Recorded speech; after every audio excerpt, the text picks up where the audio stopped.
meus alunos, tudo bom? Vamos aqui para a nossa segunda videoaula, né? Que iremos tratar dos capítulos 3 e 4 da Constituição Federal, tá bom? Na primeira videoaula, eu dividi em duas partes ali, né? Mas ela acaba sendo uma videoaula só, mas eu dividi em duas partes para não ficar muito extenso. Então, essa aqui é a nossa segunda videoaula. Amanhã eu vou postar nossa terceira videoaula. E na segunda-feira nós teremos uma aula ao vivo que eu vou deixar só para tirada de dúvidas de vocês, tá bom? Vai ser uma aula de 1 hora só, porque é o que o Google Meet nos oferece, né? E eu tenho restrição de 100 alunos participantes, 100 integrantes no máximo, né? Mas essa aula vai ser gravada e vai ser postada no ambiente virtual de vocês, tá? Para quem não puder acompanhar. A aula vai ser a partir das 15 horas, então vai ser das 3 da tarde às 4 da tarde, das 15 às 16, tá? E é isso. Os alunos, eu vou autorizar a entrada dos alunos até às 15h10, tá? 15h10 eu não vou autorizar mais, por mais que vocês solicitem, eu não vou autorizar, porque senão eu vou ficar toda hora tendo que mexer aqui no computador para autorizar a entrada de vocês e vou me perder na explicação dos alunos que estão presentes e tiveram o cuidado de estar presentes na hora correta, tá bom? Então tá, estudem, né? Deem uma revisada no conteúdo aí no domingo, porque na segunda-feira a gente vai ter essa aula mais para tirar dúvida mesmo de vocês em relação ao conteúdo. Então vamos lá. No capítulo 3 agora, nós vamos estudar sobre a relação de hierarquia entre a Constituição Federal e as leis infraconstitucionais. Então nós temos no ordenamento jurídico, principalmente aqui no Brasil, a Constituição Federal, que ela é a lei suprema. Lembra? Supremacia da Constituição, ela é a lei, a Constituição é uma lei, é uma norma, tá? É uma lei que é superior a todas as demais leis. E nós chamamos todas as demais leis de leis infraconstitucionais. Então, o Código Penal é uma lei infraconstitucional, o Estatuto do Desarmamento é uma lei infraconstitucional, um decreto, uma resolução, qualquer outra norma que não seja a Constituição Federal é uma lei, é uma norma ou uma lei infraconstitucional, tá bom? E aí nós vamos explicar aqui, como é que a Constituição Federal surgiu? Quem criou a Constituição Federal? Nós só temos a Constituição Federal de 88 no Brasil? Não. Nós já tivemos diversas outras constituições. Existem algumas doutrinas que trazem que nós tivemos 8 constituições e algumas que trazem que nós tivemos 9 constituições. Isso não cai na prova, é só para vocês terem mais ou menos uma noção. Então, desde a época do Império, nós temos constituições no Brasil, né? Às vezes, constituições que duraram 1 ano, constituições que duraram 5 anos, constituições que duraram 10 anos. Agora, nossa Constituição, desde 88, né? Faça um cálculo aí, nós temos beirando aí, vamos lá, desde 88, 36 anos, para 37 anos, né? De Constituição aí, o ano que vem. E aí, como é que é? Essa Constituição, para a doutrina, elas são criadas com base num poder constituinte, ou chamado legislador constituinte. Este legislador, ele pode ser um grupo de pessoas, né? Pode ser o próprio legislativo, pode ser pessoas designadas, uma comissão designada pelo presidente da República, pelo imperador, ou enfim, pode ser feito por um legislador só, né? Ou por um doutrinador só, por um estudioso só, enfim. Existem várias formas. E essa pessoa, ou esse grupo de pessoas que realmente redigem a Constituição, são chamados de legislador constituinte, tá? Existe, aí na doutrina traz, né, a diferenciação entre o legislador constituinte originário e o legislador constituinte derivado, tá? Para fins doutrinários e para entendimento de vocês. Então, nós temos...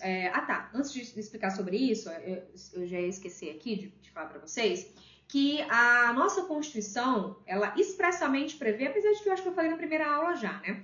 A Constituição prevê que a titularidade do poder, né? Tem poder constituinte lá em cima, do poder, ela é do povo. Então, em tese, doutrinariamente, o poder para legislar, o poder para criar uma Constituição deveria ser do povo, tá? Mas nós sabemos que é quase impossível o próprio povo, a população, criar a Constituição. E é por isso que nós elegemos os nossos governantes, os nossos legisladores, e eles assim fazem por nós. Então, eles exercem o poder, mas quem é o titular, o dono do poder é o povo, é a sociedade que elege os seus representantes, tá bom? Então vamos lá. A doutrina classifica entre poder constituinte originário, poder constituinte difuso e o poder constituinte supranacional. O poder constituinte originário, é isso, é aquele que cria a Constituição. Criou a Constituição, pronto, a comissão ela foi designada e portariada pelo presidente da República para criar uma Constituição de 2025. Eles vão lá, passam, sei lá, 1 mês, 2 meses, 1 ano, criando essa nova Constituição de 2025. Criou a Constituição, em tese, esse poder constituinte originário deixa de existir. O poder constituinte originário ele serve única e exclusivamente para criar a Constituição Federal, a Constituição máxima daquele Estado-membro, né? Da União, como é no caso do Brasil, daquele Estado federal. E depois disso, depois que essa Constituição ela é promulgada, ela é publicada, ela entra em vigor, esse poder originário deixa de existir. Aí vem os outros poderes, né? A continuidade desse poder, que é o poder constituinte derivado. Esse poder constituinte derivado é o poder que, por exemplo, no Brasil, o Congresso Nacional tem de modificar a Constituição Federal e também o poder das Assembleias Legislativas de cada estado de criar as suas constituições estaduais, tá? Das Assembleias, do Poder Executivo, enfim. Então, o poder constituinte derivado, então, o originário é aquele que cria a Constituição Federal. Aí vem o derivado do originário. Por que derivado? Porque a própria Constituição Federal traz a forma como ela vai ser modificada e traz, inclusive, a determinação, a obrigação de cada Estado-membro ter a sua própria Constituição estadual. Então, esse poder ele é derivado da Constituição, da Constituição Federal, do poder originário que criou a Constituição Federal, tá bom? Aí nós temos o poder constituinte difuso. Esse poder constituinte difuso, ele não é um poder de fato, né? Mas ele é um poder, ele é um poder de fato, ele não é um poder formal. Por quê? Nós sabemos que hoje, né, o STF, ele é o guardião da Constituição Federal. Como guardião da Constituição, ele também possui a responsabilidade de interpretar a Constituição. Então, nós, como sociedade, podemos interpretar a Constituição. É claro que nós podemos interpretar. Se eu leio um artigo, lembra? Nós explicamos lá em cima como interpretar a Constituição. Se eu leio um artigo da Constituição, eu posso, com base no meu conhecimento, interpretar a norma constitucional. E se eu interpretar essa norma, e se essa norma for aberta o suficiente para eu interpretar e entender que ela me traz um direito, né, eu vou buscar esse direito. Se o Poder Executivo, por exemplo, não me dá esse direito, eu vou me socorrer ao Poder Judiciário. E quando me socorro ao Poder Judiciário, eu entro com uma ação, por exemplo, o Judiciário vai dizer se a minha interpretação está correta ou a interpretação do Estado está correta. Ou, inclusive, o Poder Judiciário pode dar uma terceira interpretação. Pode dizer assim, olha, Cleissa, você não está correto na sua interpretação. Olha, governador, o senhor não está correto na sua interpretação. A interpretação deveria ser essa. Então, principalmente, o STF tem esse poder. Quando se fala em demais leis, nas leis infraconstitucionais, o próprio Tribunal de Justiça ele tem esse poder. Claro que eu posso recorrer e chegar ao STF, né, o STJ, o STF, dependendo do caso e da matéria, mas da Constituição Federal, somente o STF tem esse poder. Então, o STF ele possui esse poder de interpretar a norma constitucional. E quando ele faz isso, ele pode, inclusive, modificar o texto, né? Não modificar o texto de forma escrita. O texto continua... Aliás, não modifica o texto, perdão. Ele não vai modificar o texto, mas ele modifica o entendimento da leitura, da interpretação daquele texto. Então, se eu tenho lá, Joãozinho pode fazer tal coisa, né? E eu interpreto isso de tal coisa, sei lá, beber água. Joãozinho pode beber água, né? A sociedade pode beber água. Aí chega... o Estado diz, olha, é o seguinte, a água está escassa, infelizmente nós não temos dinheiro para todo mundo, né, para comprar água, então vocês só podem beber água toda segunda-feira às 8 horas da manhã. A interpretação do Estado. Aí eu falo, não, eu preciso beber água todos os dias. Aí eu vou e me socorro ao judiciário. Aí o judiciário fala assim, eu acho que a cidadã ali que entrou com a ação está correta, você tem que beber água todos os dias. Então, quando ela for decidir, né, essa decisão vai ter repercussão, né, erga omnes para toda a sociedade, e ele escreve lá, interpretação conforme. Quando isso acontece, é obrigatório interpretar aquele dispositivo conforme a decisão do STF. Tá? Então, nós temos diversas decisões judiciais que elas não são obrigatórias para todo mundo. Diversas decisões judiciais que aquele artigo se aplica daquela forma somente para tal pessoa, porque ela entrou na justiça. Lembra? O direito não socorre a quem dorme? É mais ou menos isso. Então, às vezes, o judiciário ele interpreta aquela norma somente para aquela pessoa, naquele caso concreto. Mas o STF, ele possui essa competência, né, essa responsabilidade de, em algumas decisões, se assim estiver devidamente escrito, que interpretar a Constituição conforme o deles, na intervenção deles, e que essa interpretação seja a nova regra constitucional. Então, não há uma modificação no texto, mas há uma interpretação conforme a Constituição. Um exemplo, nós tivemos de uma lei infraconstitucional, que era o Código Civil, né? O Código Civil trazia que o casamento era entre homem e mulher. E aí o STF decidiu, em repercussão geral, erga omnes, né, de interpretação conforme a Constituição, de que o casamento poderia ser de ambos os sexos ou sexos opostos, enfim, né? Não haveria essa obrigatoriedade de casamento, a expressão casamento, né, ser somente entre homem e mulher. Então, abriu-se a possibilidade para o casamento homoafetivo nessa decisão do STF. E não houve modificação no texto, né? Claro que nós tivemos modificação porque houve um novo Código Civil, mas o Código Civil anterior, se vocês pegarem lá o Código Civil anterior, vocês vão ver que não há uma modificação no texto. Então, quando se tem uma revogação do dispositivo, não tem? Quando o legislativo ele propõe uma emenda ou ele propõe uma alteração do texto normativo, quando ele faz isso e é publicado, há uma modificação. Então, quando você abre o site ali do Congresso Nacional ou da Assembleia Legislativa, vai haver um traço lá no artigo dizendo que ele foi revogado, né? E embaixo vai ter um novo artigo de acordo com a nova lei, a nova regra normativa, tá? No caso desse poder constituinte difuso, não há essa modificação no texto, mas há uma modificação de interpretação, de entendimento, com base na decisão do STF. E por último, nós temos o poder constituinte supranacional. Esse poder, ele está vinculado à ordem internacional. E o Brasil, ele é signatário de diversos acordos internacionais. Inclusive, nós temos recentemente não, né? Mas é um dos poucos que nós temos que modifica a Constituição, que é o Pacto de São José da Costa Rica, né? Que é um acordo firmado entre o Brasil e outros países americanos, né? Da América Latina, e traz diversas normas de direitos humanos nele, e ele foi suficiente para modificar a Constituição Federal em alguns dispositivos, principalmente na prisão civil, né? Depositário infiel. Então, hoje não existe mais a possibilidade de prisão civil de acordo com esse Pacto de São José da Costa Rica. Então, não houve uma modificação do texto constitucional propriamente dito, mas o STF fez uma interpretação conforme a Constituição, conforme o Pacto de São José da Costa Rica, assinado pelo Brasil, e declarou ali a inexistência a possibilidade, né, inexiste a possibilidade de prisão civil por depositário infiel, tá bom? Ok, terminamos esses dispositivos,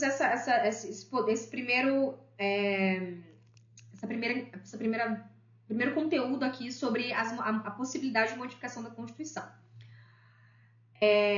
Eu acho que mais pra frente lá eu trago a forma de modificação da Constituição. Vamos seguir então. Normas infraconstitucionais anteriores à Constituição. Como eu disse para vocês, a Constituição de 88 não foi a primeira Constituição do Brasil. A que está em vigor hoje não foi a primeira Constituição. Nós tivemos constituições anteriores. E nós temos também leis anteriores à Constituição de 88. O próprio Código Civil era de 1970 e alguma coisa, né? 70 alguma coisa. O Código Penal também, 1940 e alguma coisa também. né? 45, 46, nem lembro mais agora que é a data, mas 1940 alguma coisa. Então, vejam, anteriores à Constituição de 88, aliás, muito anteriores à Constituição de 88, né? E o que se faz com essas normas que são anteriores à Constituição de 88? Será que a Constituição, quando ela é promulgada, ela revoga todas as leis anteriores? Claro que não, né? Senão acarretaria um caos normativo. Então, quando uma Constituição ela é criada, ela é promulgada, há uma análise, né, superficial ali sobre as demais leis anteriores à Constituição, tá? Essas leis infraconstitucionais. A Constituição anterior ela é revogada, tá bom? Então, a Constituição anterior a 88, ela foi essa e as demais são revogadas com a nova Constituição, elas não existem mais. Agora, as leis infraconstitucionais anteriores à de 88, elas são recepcionadas ou elas podem ser revogadas ou não recepcionadas. Como isso acontece? Se as leis anteriores a 88 são materialmente, quer dizer, o seu conteúdo for contrário, chocar com a Constituição de 88, ela é considerada revogada ou não recepcionada. Como eu sei disso? Por exemplo, a Constituição de 88, ela proíbe a pena de morte, salvo algumas exceções, como no caso lá do Código Penal Militar, no caso de guerra. Fora esse caso específico, qualquer outra legislação que traga a possibilidade de pena de morte deve ser considerada revogada. Isso, estou falando de leis anteriores à Constituição, tá?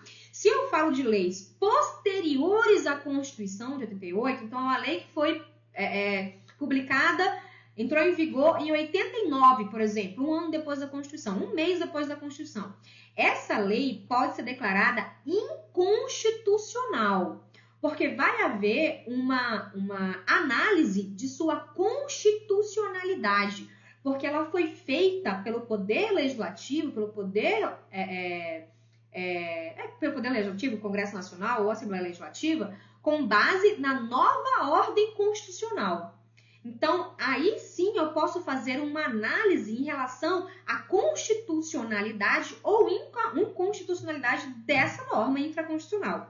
Mas se eu falo de uma lei anterior à Constituição, eu não falo de inconstitucionalidade. Eu falo de recepção ou não recepção. Recepção ou revogação da lei, tá bom? Dessa lei anterior. Então, se, por exemplo, eu estou falando do Código Penal. Tem um artigo lá, eu disse para vocês que o Código Penal foi feito em 1940 e alguma coisa. Se nós sabemos... antes disso, nós sabemos que o Código Penal foi feito em 1940 e pouco, certo? Anterior à Constituição. Mas nós temos artigos no Código Penal que foram modificados após a Constituição de 88. Então, por exemplo, um exemplo aleatório qualquer, eu tenho lá o estupro de vulnerável. O estupro de vulnerável foi um artigo, né, de um novo tipo penal que foi publicado, né, foi criado, publicado depois da Constituição de 88. Ele é bem recente, não, foi 2015 mais ou menos, eu acho, né? Nem recordo agora, 2011, 2015, não recordo o ano, mas foi nessa época mais ou menos. Então, aí sim, desse dispositivo, desse artigo, eu posso fazer uma análise de constitucionalidade. Mas, se é um artigo que está desde lá a criação do Código Penal, eu não vou falar que esse artigo ele é inconstitucional ou ele é constitucional. Vou falar se ele foi recepcionado ou não pela Constituição. E como é que eu sei disso? Se o conteúdo, se ele é materialmente compatível com a Constituição, se ele não fere um princípio, se ele não fere um dispositivo, se ele não fere um direito previsto na Constituição de 88, tá? Então, se ele é materialmente constitucional, ele é recepcionado. Por que materialmente? Porque se ele for formalmente incompatível, a Constituição pode recepcionar mesmo assim. Como é que é isso? Nós sabemos que pela reserva legislativa, nós temos que alguns dispositivos, algumas matérias, só podem ser feitas mediante lei ordinária, ou mediante lei complementar, ou mediante a própria Constituição, né? Própria emenda constitucional. Mas nós sabemos que isso é com base na nova Constituição. Mas a Constituição anterior não previa isso. Então, às vezes, a Constituição anterior dizia que podia-se criar um crime por meio de um decreto, por exemplo. Hoje não se pode. Não se pode ter um crime criado por meio de um decreto. O crime tem que ser mediante lei. Mas, exemplo, existiu no passado, antes da Constituição, um crime que foi feito mediante um decreto. Aí veio a Constituição de 88. Esse crime, esse decreto, ele pode ser recepcionado? Veja, esse crime não feriu a Constituição de 88. Não foi materialmente incompatível. É um crime qualquer, por exemplo, vou dar um exemplo bem esdrúxulo aqui, o crime de furto, né? Exemplo, como se o crime de furto estivesse previsto num decreto. Será que esse decreto não seria revogado só porque ele é um decreto?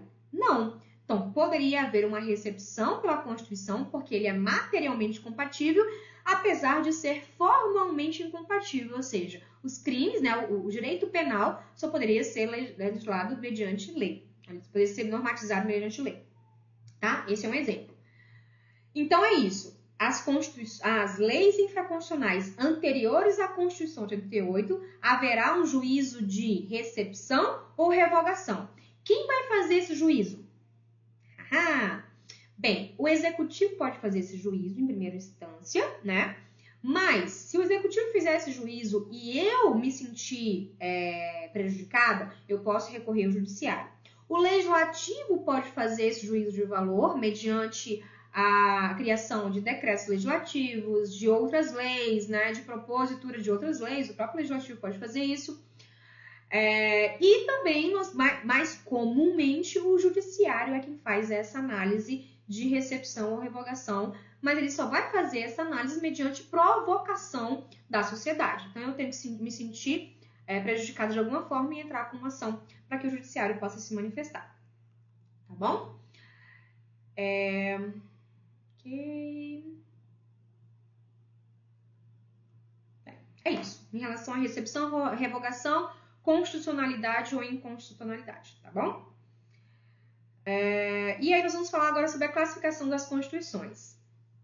Eu não vou cobrar em prova, senhores. Aliás, não é que eu não vá cobrar esse conteúdo em prova, mas eu não vou cobrar o conceito de forma que, eu vou trocar aqui, vou colocar o conceito de constituição formal no de material para vocês se confundirem. Não, não é isso. Se eu cobrar algo nesse sentido, vai ser isso. Por exemplo, eu falo assim, gente, a Constituição formal é isso, isso e isso. A Constituição brasileira é formal ou material? Aí vocês têm que saber, tá? De 88, né? Vocês têm que saber. Mas o conceito propriamente dito, ou quais as divisões, assim, lá na perguntinha, não vai ter. Eu não quero que vocês decorem nada. Então, não é decoreba. Eu quero que vocês saibam a nossa Constituição, como é a divisão, como é a classificação dela e por que ela é classificada dessa forma. Então, tá. Primeiro, quanto ao conteúdo, as constituições podem ser classificadas em material e formal. Então, a Constituição material ou substancial é aquela que retrata os assuntos fundamentais de um Estado. Então, é aquela que ela geralmente é mais enxuta, tá? Ela vem trazendo somente sobre a organização básica daquele país, direitos fundamentais, né? Direitos dos indivíduos, o poder político, a forma administrativa, ela é bem mais enxuta. E nós temos a Constituição formal. Na Constituição formal, ela é mais abrangente. Por quê? Ela é formalmente constitucional. Ela foi criada por um poder constituinte e ela é considerada pela sociedade como uma constituição. Mas ela tem diversas coisas nelas, inclusive situações que não deveriam estar na Constituição. Geralmente as constituições formais são bem extensas, tem muito conteúdo, tem assuntos que não deveriam ser tratados na Constituição, mas estão ali por algum motivo que o legislador na época decidiu colocar, mas que para um conceito de Constituição não deveria estar lá, né? Mais ou menos isso. Dentro da Constituição formal, eu posso ter normas materialmente constitucionais e normas formalmente constitucionais, tá? Normas formalmente constitucionais é porque elas estão ali na Constituição. O artigo 10º está na Constituição, o artigo 10 lá está na Constituição, e ele é formalmente constitucional porque ele está na Constituição. Ele é o artigo 10 da Constituição Federal. Mas se esse artigo 10 viesse lá com um assunto que não deveria estar lá, por exemplo, a cor do livro, a cor dos livros deve ser vermelho, exemplo, né? Para que isso aí estar lá? Não haveria necessidade, né? Não é um assunto complexo, não é um direito substancial para estar numa Constituição Federal, de grandeza, né? Para estar na Constituição Federal. Então, é uma norma que está formalmente na Constituição, mas materialmente o conteúdo dela não deveria ser constitucional, mas está na Constituição, tá bom? A Constituição Brasileira, de 88, ela é considerada formalmente, quanto ao conteúdo, ela é considerada uma Constituição formal. Por quê? Ela é muito extensa, possui inclusive mais de 200 artigos, né? E tem normas dentro dela que não deveriam estar lá. Trouxe até aqui um exemplo, né? Sobre a criação do Colégio Dom Pedro, né? É claro, é um evento histórico, é um primeiro colégio, um dos primeiros colégios militares, né? Mas não deveria estar na Constituição a criação de um colégio militar. Exemplo, né?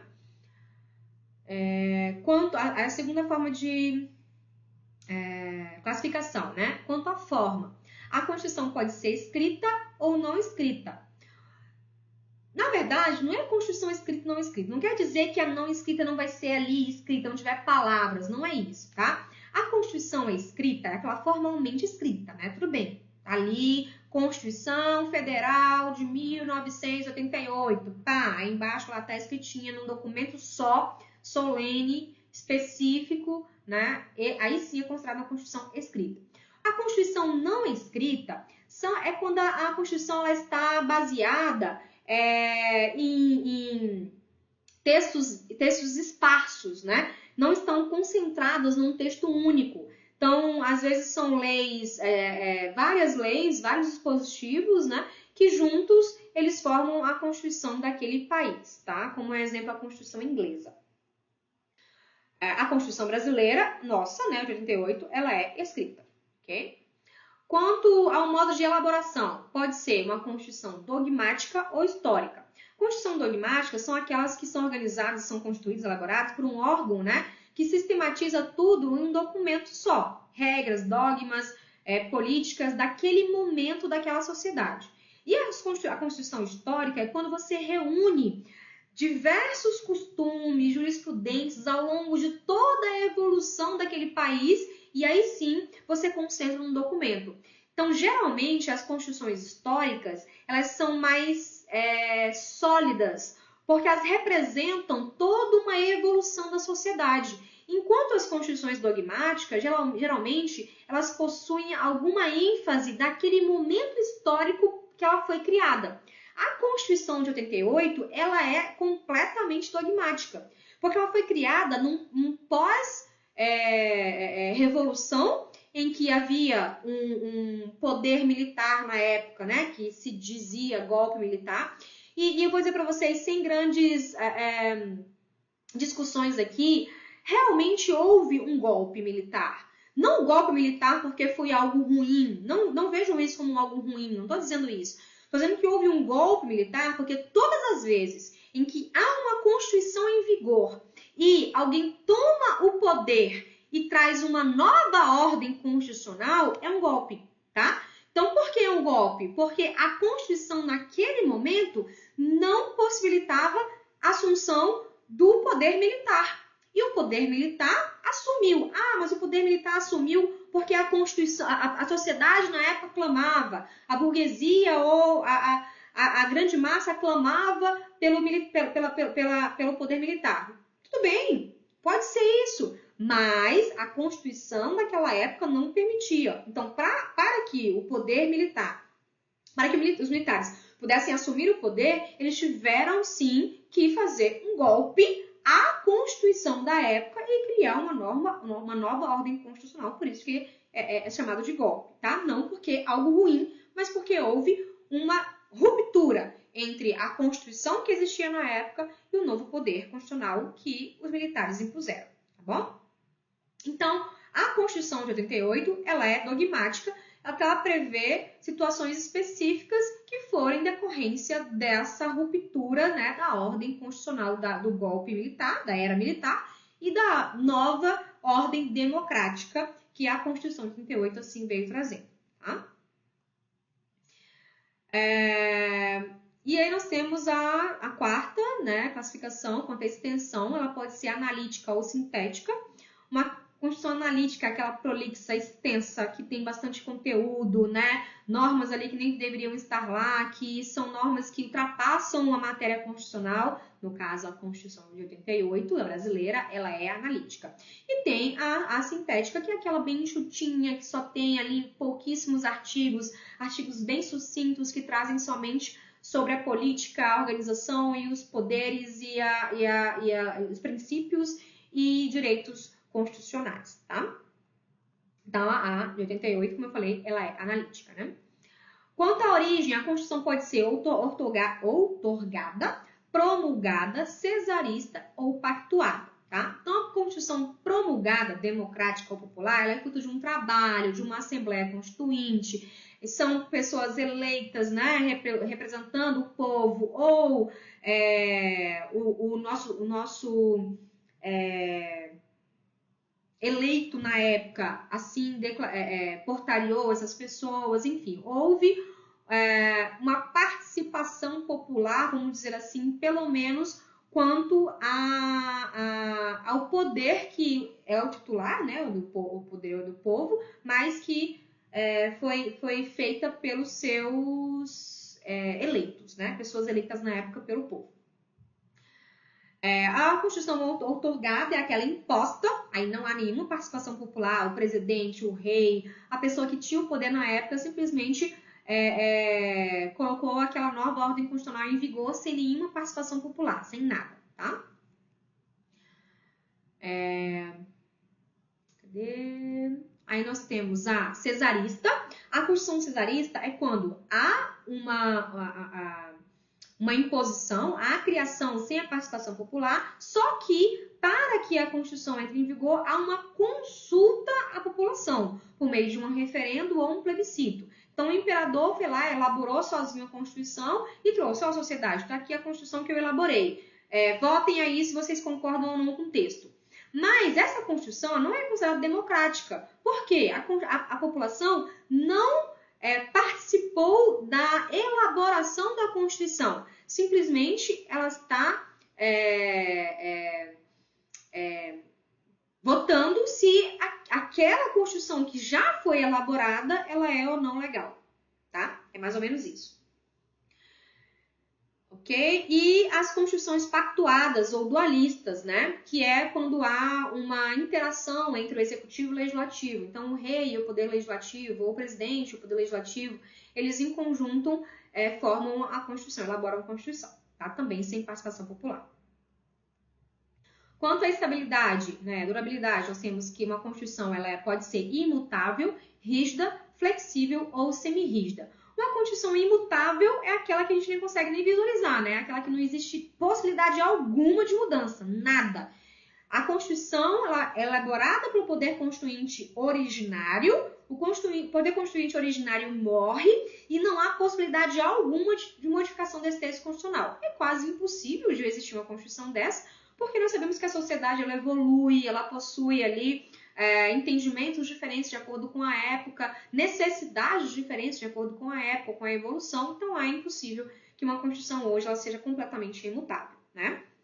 Nós temos a Constituição rígida, e aí sim, a Constituição rígida não é que ela seja imutável, tá? Ela pode ser modificada, mas a forma como ela vai ser modificada, ela é diferente e ela é mais rigorosa do que as demais leis infraconstitucionais. Então, hoje, para você modificar uma lei, né, o Código Penal, por exemplo, basta que o Congresso Nacional proponha um projeto de modificação legislativa, né, e seja votado lá em maioria simples pelo Congresso Nacional, seja a Câmara Federal, seja o Senado Federal, né?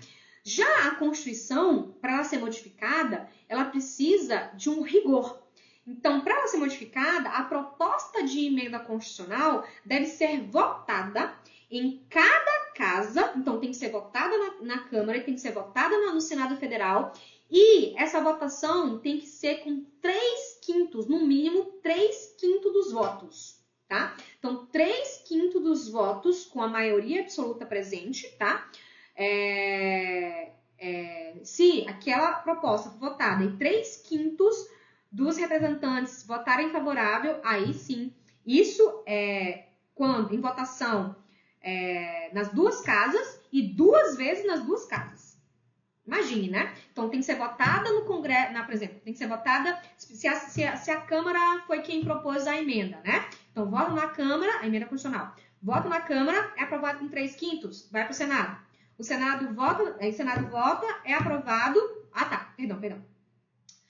A Câmara propõe, né? Aí a Câmara vota, com 3/5 do voto é aprovado. Aí passa-se um período, aí é votado novamente, geralmente de uma sessão legislativa, né? E aí é votado novamente, com 3/5, passou de novo, é como se fosse uma ratificação daquela primeira votação. Então tem que ser votado novamente. Aí a Câmara aprovou 2 vezes, aí vai para o Senado. Aí o Senado vota 2 vezes de novo, com a aprovação de 3/5 dos votos com a maioria absoluta presente. Aí sim passa para promulgação, publicação, promulgação e tudo mais, tá bom? Então, para você ver, é muito mais rigoroso. Para você conseguir fazer uma emenda à Constituição, é muito mais rigoroso.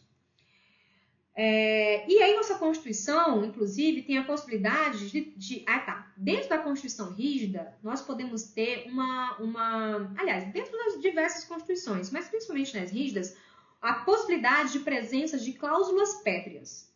As cláusulas pétreas, por si só, não são suficientes para se verificar se uma Constituição ela é rígida, semirrígida, ou imutável, não é isso.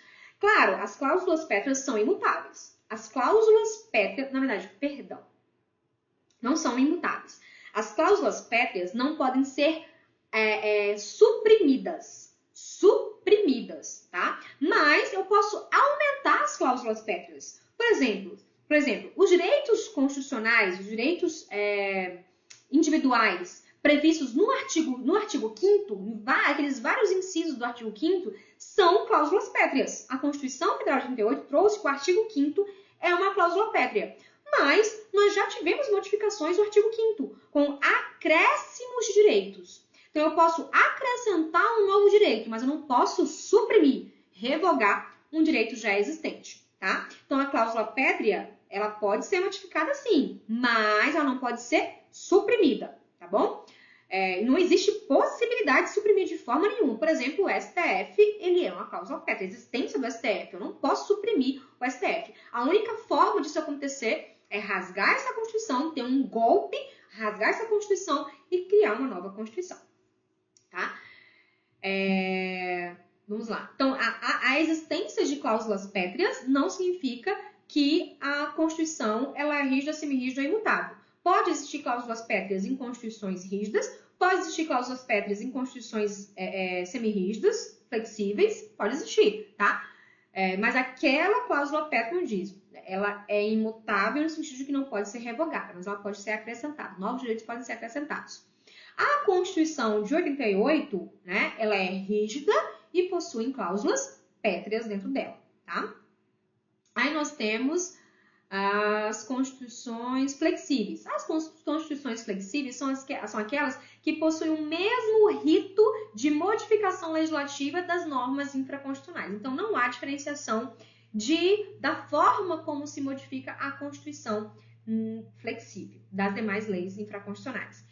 E a semirrígida reúne, né, uma parte rígida e outra flexível. Então, supondo, do artigo 1º até o artigo 50 da Constituição, ela é rígida. Então, é uma forma diferenciada de modificação. Mas, do artigo 51 em diante, ela é flexível e pode ser modificada da forma que bem se entender o poder legislativo, tá? Essa é uma Constituição semirrígida.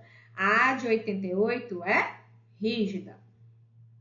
Ok. Terminamos as classificações, então eu quero que vocês compreendam isso, porque é necessário compreender sobre essa situação aqui. Exatamente por isso, para que vocês saibam que existe cláusulas pétreas na Constituição, que existe a possibilidade de modificação da Constituição, que a nossa Constituição ela é extensa, possui dispositivos nela que não deveriam ser normas materialmente constitucionais, mas são formalmente constitucionais, Se são formalmente constitucionais, elas são superiores a todas as demais leis. Quer dizer que, para eu suprimir lá o Colégio Dom Pedro II, revogar, o Colégio Dom Pedro II deixa de existir. Eu tenho que modificar a Constituição Federal para que o Colégio Dom Pedro II deixe de existir, tá? Então, ele não é simplesmente uma lei, não foi criado simplesmente por uma lei ordinária. Então, não dá para a Assembleia Legislativa do Rio de Janeiro, por exemplo, criar uma lei e alterar lá o Colégio Dom Pedro II. Não pode. Tem que ser o Congresso Nacional e mediante uma proposta de emenda à Constituição, tá bom? É isso, senhores. Nossa aula termina por hoje. Deem aquela estudada para a nossa aula ao vivo de segunda-feira e domingo eu vou postar mais uma videoaula aqui do capítulos 5º e 6º do nossa apostila, tá bom? Bom estudo a todos e bom final de semana.